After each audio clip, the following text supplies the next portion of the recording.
Hello student, welcome to Atul education.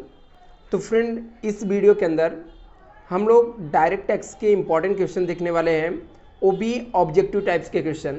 जैसा कि आपको पता है कि ऑब्जेक्टिव क्वेश्चन जो होता है एग्ज़ाम में काफ़ी इंपॉर्टेंस होता है, और आप लोग के एग्ज़ाम में 20 मार्क्स के एग्ज़ाम में 20 मार्क्स का आपको ऑब्जेक्टिव टाइप्स के क्वेश्चन आते हैं। ऑब्जेक्टिव क्वेश्चन के अंदर आपको कोई भी दो टाइप्स के क्वेश्चन पूछे जाते हैं, जैसे एमसीक्यू पूछा जा सकता है, ट्रू फॉल्स पूछा जा सकता है, फिलिंग द ब्लैंक्स पूछा जा सकता है, और मैच द कॉलम। तो चारों में से कोई भी दो टाइप्स का आपको, जैसे एमसीक्यू प्लस ट्रू फॉल्स आ जाता है, कभी कभी filling the blanks plus true false आ जाता है, कभी मैच द कॉलम और फिलिंग द ब्लैंक्स आ जाता है। तो ऐसे कुछ भी दो टाइप्स के आपके क्वेश्चन पूछे जाते हैं, और टैक्स का ऑब्जेक्टिव काफ़ी इंपॉर्टेंट होता है फ्रेंड। तो इस वीडियो के अंदर मैं फिलिंग द ब्लैंक्स आपको बताने वाला हूँ। ऐसे नेक्स्ट वीडियो के अंदर हम लोग ट्रू फॉल्स के इंपॉर्टेंट क्वेश्चन करेंगे, और उसके बाद एमसीक्यू और मैच द कॉलम करेंगे। मतलब टोटल 4 वीडियो देख लोगे आप लोग फ्रेंड, तो आपको 20 मार्क के जो आपके ऑब्जेक्टिव हैं एकदम क्लियर हो जाएंगे, आपको आराम से 20 मार्क्स मिल जाएंगे। तो चलो फ्रेंड, हम लोग स्टार्ट करते हैं। यदि आपको इसका पीडीएफ चाहिए तो फ्रेंड, इसके पीडीएफ के लिए मैं डिस्क्रिप्शन में आपको लिंक दे दूंगा, वहाँ से आप लोग टेलीग्राम चैनल को, व्हाट्सअप चैनल को, व्हाट्सअप ग्रुप चेक को ज्वाइन कर लेना, तो आपको ये पीडीएफ मिल जाएगा फ्रेंड। दूसरी चीज़, यदि फ्रेंड आप लोगों ने चैनल को सब्सक्राइब नहीं किया है तो चैनल को सब्सक्राइब कर लेना, जिससे मुझे और भी वीडियो बनाने का मोटिवेशन मिलेगा। मैं आप लोग के लिए और भी वीडियो यहाँ पर अपलोड करूँगा। चलो फ्रेंड, हम लोग स्टार्ट करते हैं। सबसे फर्स्ट हम लोग फिलिंग द ब्लैंक्स देखेंगे। अक्टूबर 2019 के अंदर पूछा गया था, filling the blanks with the appropriate answer from the bracket and rewrite the statement. आपको रिटर्न पढ़ के, रिटर्न लिखकर सेंटेंस को आपको क्या करना है, फिलिंग द ब्लैंक्स करना है। और ऑब्जेक्टिव क्वेश्चन का कैसे प्रेजेंटेशन होना चाहिए, इसके ऊपर मैं सेपरेट वीडियो बना के आप लोग को अपलोड करूंगा चैनल पे, तो आप लोग चैनल पे बने रहना। फर्स्ट क्वेश्चन देखते हैं। Dash is the liable to pay income tax is the income receive in India. बोलता है कोई भी इनकम यदि हम लोग रिसीव कर रहे हैं इंडिया में, तो कौन इसके लिए लाइबल है यहाँ पर टैक्स पेमेंट करने के लिए। तो इसमें क्या होता है, इसका राइट ऑप्शन जो आएगा, इसका राइट ऑप्शन आपका आ जाएगा both residence and non residence. यदि इंडिया में इनकम रिसीव कर रहे हैं तो चाहे वो रेसिडेंस रहे या नॉन रेसिडेंस रहे, दोनों लाइबल है इनकम टैक्स पेमेंट करने के लिए। यहाँ पे दिया था इनकम टैक्स पेमेंट करने के लिए कौन लाइबल है। यदि कोई भी इनकम हम लोग इंडिया में रिसीव करते हैं तो आपको जैसा पता, आप लोगों ने स्टडी किया रहेगा प्रैक्टिकल सम, तीनों के लिए टैक्सेबल होता है, चाहे वो रेसिडेंस रहे या नॉन रेसिडेंस रहे। नेक्स्ट क्वेश्चन दिया है, एज पर सेक्शन 24, इट सेक्शन 24 किसके लिए है, हाउस प्रॉपर्टी के लिए। तो आपको पढ़ के समझ में आना चाहिए कि किसके लिए दिया गया है। एज पर section 24 standard deduction allowed on let out house property. जो आपका लेट आउट हाउस प्रॉपर्टी होता है उसके लिए अंडर सेक्शन 24 के अंदर कितना परसेंट स्टैंडर्ड डिडक्शन अलाउड है। तो जैसा कि आपको पता है कि 30% of NAB, net annual value का 30% आपको अलाउड है। तो यहाँ से आई थिंक आप लोग को क्लियर होता रहेगा। नेक्स्ट देखते हैं, नेक्स्ट क्वेश्चन क्या है आपका। नेक्स्ट क्वेश्चन यहाँ पे दिया है, commuted pension receive by government employ. बोलता है कम्यूटेड पेंशन जो है वो रिसीव किया किसने, गवर्नमेंट एम्प्लॉय।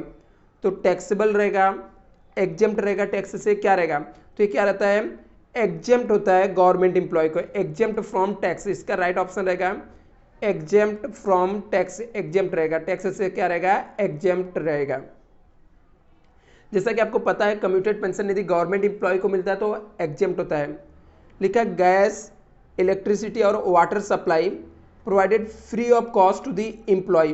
बोलता है जो गैस होता है, इलेक्ट्रिसिटी चार्जेस होता है, ये सब चीज़ें जो हम लोगों ने प्रोवाइड किया किसको, फ्री ऑफ कॉस्ट में एम्प्लॉय को प्रोवाइड किया गया। तो ये क्या होता है, प्रिक्विजिट होता है जो कि टैक्सेबल होता है, ऑल एम्प्लॉय के लिए क्या होता है, टैक्सेबल होता है। ये इनकम फ्रॉम सैलरी के अंदर बॉस के पास से जो कुछ भी मिला उसे हम लोग प्रिक्विजिट बोलते हैं, और वो सैलरी के अंदर क्या होता है, टैक्सेबल होता है। नेक्स्ट यहाँ पे, municipal tax is deducted from dash of house property. बोलता है हाउस प्रॉपर्टी के अंदर म्युनिसिपल जो टैक्स है वो किस में से डिडक्ट होता है? तो म्युनिसिपल टैक्स जो डिडक्ट होता है ग्रॉस एनुअल वैल्यू में से डिडक्ट होता है। नेक्स्ट यहाँ पे देखते हैं, sale of residential house property is taxable under the head of. बोलते हैं हम लोगों ने रेसिडेंशियल हाउस प्रॉपर्टी को सोल्ड किया तो कौन से हेड के अंदर टैक्सेबल होगा? तो कैपिटल गेन के अंदर टैक्सेबल होता है। कहाँ पे टैक्सेबल होता है? कैपिटल गेन के अंदर टैक्सेबल होता है। नेक्स्ट यहाँ पे दिया कि गिफ्ट रिसीव फ्रॉम फादर, हम लोगों ने गिफ्ट रिसीव किया फादर से, तो ये क्या होता है? नॉन टैक्सेबल होता है। यदि हम लोग रिलेटिव से कोई भी गिफ्ट रिसीव करते हैं तो नॉन टैक्सेबल होता है, तो इसका राइट ऑप्शन हो जाएगा नॉन टैक्सेबल।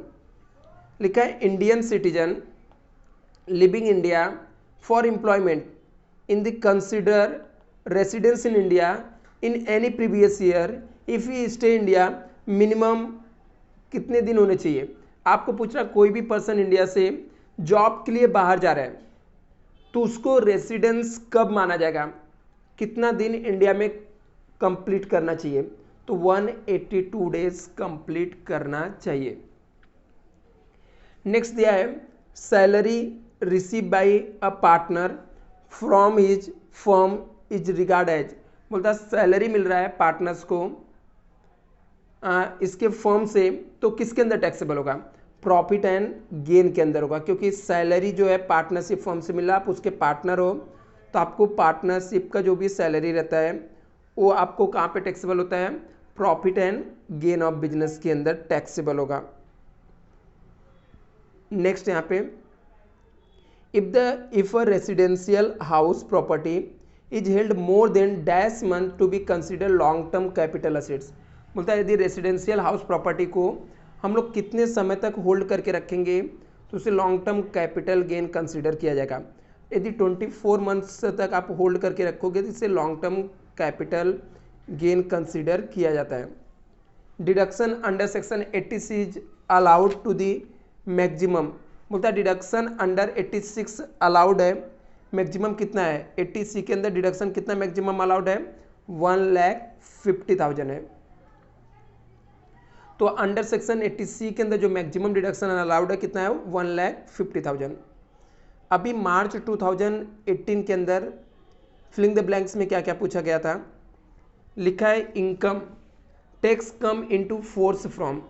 बोलता है इनकम टैक्स फोर्स कब से इंडिया में आया है? तो 1 अप्रैल 1961 से आया है। बोलता है income tax act come into force from. बोलता है इनकम टैक्स जो है इंडिया में कब से आया है? इनकम टैक्स कम एक्ट इनकम टैक्स एक्ट जो है कब से इंडिया में आया? तो 1 अप्रैल 1961 से आया है। दूसरा, if an individual satisfy the basic condition residential status he she will be treated as. बोलता है यदि कोई भी इंडिविजुअल है वो सेटिस्फाई कर रहा है बेसिक कंडीशन जो रेसिडेंशियल स्टेटस का, सी विल बी ट्रीटेड, उसे हम लोग क्या ट्रीट करेंगे? रेसिडेंस ट्रीट करेंगे। यदि कोई बेसिक कंडीशन पूरा करता है तो उसे हम लोग क्या बोलते हैं? रेसिडेंस आएगा इसके अंदर। In India agriculture is dash from tax. बोलता है इंडिया में एग्रीकल्चर क्या है टैक्स से? तो एग्जेम्प्ट है। इंडिया में एग्रीकल्चर का जो इनकम होता है टैक्स से एग्जेम्प्ट है। नेक्स्ट लिखा है total of 5 head of income given under section 14 dash is called as.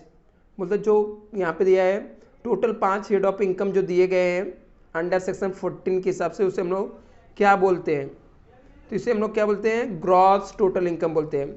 जो टोटल रहता है यहाँ पे टोटल 5 हेड का जो टोटल होता है उसको हम लोग बोलते हैं ग्रॉस टोटल इनकम बोलते हैं। क्या बोलते हैं? Gross total income.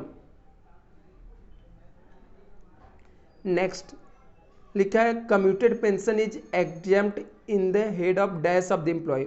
Commuted pension किसके लिए एग्जेम्प्ट है? तो गवर्नमेंट एम्प्लॉय के लिए कम्यूटेड पेंशन एग्जेम्प्ट होता है। इंटरेस्ट क्रेडिटेड यहाँ पे लिखा है to the recognise PF is exempt up to. तो बोलता है हम लोग को जो इंटरेस्ट रहता है वो कितने परसेंट तक एग्जेम्प्ट है हम लोग को रिकॉग्नाइज पीएफ फंड में? तो 9.5% पर एनम आपको एग्जाम्प्ट है, 9.5% पर एनम आपको एग्जाम्प्ट होता है। लिखा municipal tax is deducted, sorry deduction is allowed on dash basis. बोलता है municipal tax is a deduction allowed on dash basis. तो सेवंथ का राइट ऑप्शन क्या रहता है, पेमेंट बेसिस पे। यदि आपने म्युनिसिपल टैक्स आउटस्टैंडिंग है तो आपको डिडक्शन अलाउड नहीं होता है। म्युनिसिपल टैक्स का डिडक्शन तभी आपको अलाउड होगा जब उसको आप पेमेंट करोगे। यहाँ पे लिखा है expenses exceed dash paid in the cash are disallowed. बोलता है एक्सपेंसेस क्या है, एक्सीड किससे ज़्यादा रहेगा, यदि आप कैश में पेमेंट करोगे तो आपको अलाउड नहीं किया जाएगा। कितना आपको कैश में पेमेंट करना अलाउड है, तो जो कैश में पेमेंट करना आपको अलाउड है एक्सपेंसेस वो 10,000 है। यदि 10,000 से ज़्यादा रहेगा तो आपको अलाउड नहीं किया जाता है। नेक्स्ट क्वेश्चन दिया है previous year means dash year immediate preceding the assessment year. बोलता है प्रीवियस ईयर मीन्स क्या होता है, तो प्रीवियस ईयर मीन्स होता है जो फाइनेंशियल ईयर अभी अभी आपका खत्म हुआ है, मीन्स जो असेसमेंट ईयर के पहले वाला जो आपका फाइनेंशियल ईयर रहता है, फाइनेंशियल ईयर उसको हम लोग क्या बोलते हैं, प्रीवियस ईयर बोलते हैं। नेक्स्ट यहाँ पे deduction under section 80C is allowed to extend of. Under section 80C के अंदर डिडक्शन कितना अलाउड है, एक्सटेंड 1,50,000 तक का डिडक्शन आपको अलाउड होता है। नेक्स्ट देखते हैं मई 2017 के अंदर ऑब्जेक्टिव क्वेश्चन क्या पूछा गया है। तो यहाँ पे लिखा है income tax extend to dash of the India. बोलता है इनकम टैक्स कहाँ तक एक्सटेंड है, तो अभी होल इंडिया, पूरे इंडिया भर में इनकम टैक्स लगता है। तो इसका राइट ऑप्शन रहेगा यहाँ पे आ जाएगा आपका whole of the India allowed है। लिखा है if an individual does not satisfy the basic condition of residential status he shall will be treated dash. बोलता कोई भी पर्सन है, इंडिविजुअल है, उसने नॉट सेटिस्फाई कर रहा है, जो बेसिक कंडीशन है वो सेटिस्फाई नहीं कर रहा है, तो ऐसे में ही सी विल बी ट्रीटेड, उसको हम लोग क्या ट्रीट करेंगे, डैश ट्रीट करेंगे। तो इसका दूसरा ऑप्शन इसका क्या हो जाएगा, राइट ऑप्शन नॉन रेसिडेंस। जो बेसिक कंडीशन नहीं फुलफिल करता, आपको भी पता है कि उसे हम लोग नॉन रेसिडेंस बोलते हैं, जो फुलफिल करता है उसे हम लोग रेसिडेंस बोलते हैं। Next third foreign agriculture income is dash in India. बोलता है फॉरेन के जो एग्रीकल्चर से इनकम हम लोग अर्न करते हैं वो क्या होता है, टैक्सेबल होता है। वो क्या आपका हो जाएगा, टैक्सेबल हो जाएगा। लिखा total of 5 head of income given under section 14 is called. बोलता है सेम क्वेश्चन रिपीट हो रहा है कि जो 5 हेड ऑफ इनकम है वो क्या होता है, उसका जो टोटल होता है उसे हम लोग क्या बोलते हैं, तो उसे हम लोग क्या बोलते हैं, ग्रॉस टोटल इनकम बोलते हैं, ग्रॉस टोटल इनकम बोलते हैं। Next salary given to partner by the firm taxable under the head of. तो यहाँ पे सेम क्वेश्चन रिपीट हो रहा है कि जो सैलरी मिलता है पार्टनर्स को वो किसके कौन से हेड के अंदर टैक्सेबल होता है, तो जो सैलरी रहता है पार्टनर का वो बिजनेस एंड प्रोफेशन के अंदर टैक्सेबल होता है। नेक्स्ट देखते हैं professional tax deduction is allowed on dash basis. बोलता है प्रोफेशनल टैक्स का जो डिडक्शन है वो अलाउड है कौन से बेसिस पे, पेमेंट बेसिस पे। यदि आपने पेमेंट किया है तो ही आपको प्रोफेशनल टैक्स का डिडक्शन मिलेगा, अदरवाइज प्रोफेशनल टैक्स का डिडक्शन आपको नहीं मिलेगा। नेक्स्ट यहाँ पे receipt from statutory provident fund receipt by non government employ dash is. बोलता है receipt from statutory PF receipt by non government employ, तो क्या हो जाएगा, ये क्या होता है, होली एग्जेम्प्ट होता है। रिसिप्ट स्टैट्यूटरी पीएफ फंड से जो भी पैसा मिलता है वो क्या होता है, हमारा एग्जेम्प्ट होता है, चाहे वो नॉन गवर्नमेंट एम्प्लॉय हो या गवर्नमेंट एम्प्लॉय हो। Income from transfer of capital assets is called. बोलता है कैपिटल असेट्स बेच के जो इनकम आती है उसे हम लोग क्या बोलते हैं, तो उसे हम लोग कैपिटल गेन बोलते हैं, कैपिटल गेन।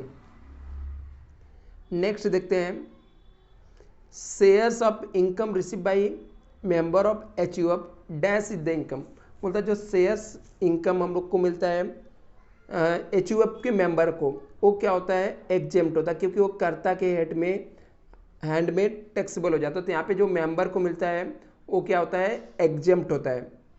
तो आपको ये सब रीड करके अच्छे से प्रिपेयर करके जाना पड़ेगा तो ही आपको आएगा, नहीं तो फिलिंग द ब्लैंक्स काफ़ी डिफिकल्ट होते हैं फ्रेंड, जो कि नॉर्मल एमसीक्यू के कंपेयर में। तो इसलिए आपको प्रिपेयर अच्छा करना है। नेक्स्ट देखते हैं, deduction under section 80CCC is the allowed to the extend of, तो 1,50,000 मैक्सिमम आपको डिडक्शन अलाउड है अंडर सेक्शन 80CCC के अंदर। नेक्स्ट देखते हैं हम लोग, नेक्स्ट वीडियो में फ्रेंड हम लोग आगे के देखते हैं, नहीं तो वीडियो काफ़ी लॉन्ग हो जाएगा। तो नेक्स्ट वीडियो के अंदर हम लोग देखेंगे नवंबर 2016 का, अप्रैल 2016 का, अक्टूबर 2015 का।